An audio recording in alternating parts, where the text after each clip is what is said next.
కూర్చోబెట్టండి. ఇప్పుడు ప్రశ్నల సమయం, చర్చ జరుగుతుంది, చర్చలో పాల్గొమనండి. మీరు వేరే ఫార్మెట్లో రండి.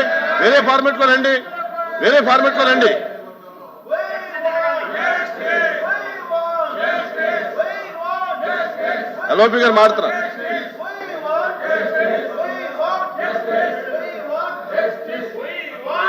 కూర్చోండి, దయచేసి కూర్చోండి, మీ సీట్లో కూర్చోండి. మీరు మాట్లాడతారా? చైర్మన్ గారు చాలా అత్యవసరమైనది. రాష్ట్రంలో వచ్చి ఎంతోమంది యువకుల్ని ఈ సోషల్ మీడియా పోస్ట్ అని చెప్పని లేనిమని పెట్టి వాళ్ళని అరెస్టులు చేసి చట్టాన్ని చేతిలో తీసుకోవడం ఇప్పుడు ప్రజాస్వామ్యంలో జరగలేదు. మీరు వేరే ఫార్మెట్ లో రండి. వాయిదా తీర్మానం తిరస్కరించిన తర్వాత దాన్ని అలౌ చేయడం జరగదు.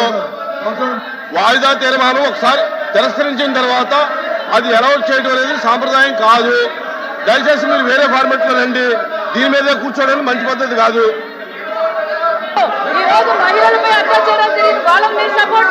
కూర్చోండి.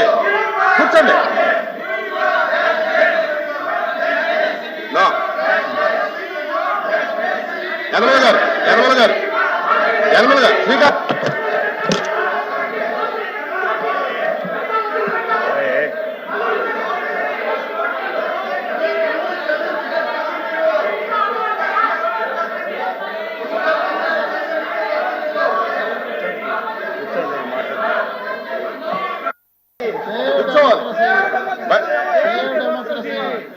మంచి పద్ధతి కాదు.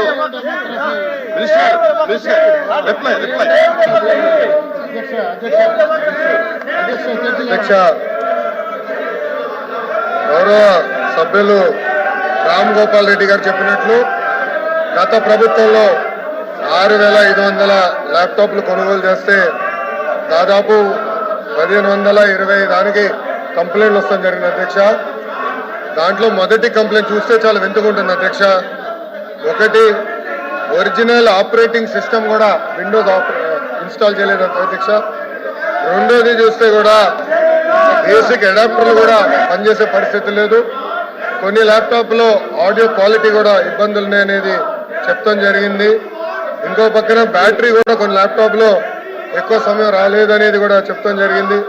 విచిత్రం ఏంటంటే కొన్ని ల్యాప్టాప్లు ఆన్ కూడా అవ్వలేదనేది విద్యార్థులు మాకు కంప్లైంట్ కూడా ఇస్తాం జరిగింది. అందుకే దీనిపైన సమగ్ర దర్యాప్తు మేము చేపడతాం అధ్యక్ష. తప్పనిసరిగా 90 రోజుల్లో ఈ దర్యాప్తు పూర్తి చేసి హౌస్ లో పెడతామని ఈ సభాముఖంగా మీ ద్వారా గౌరవ సభ్యులు నేను తెలుపుతున్నాను అధ్యక్ష.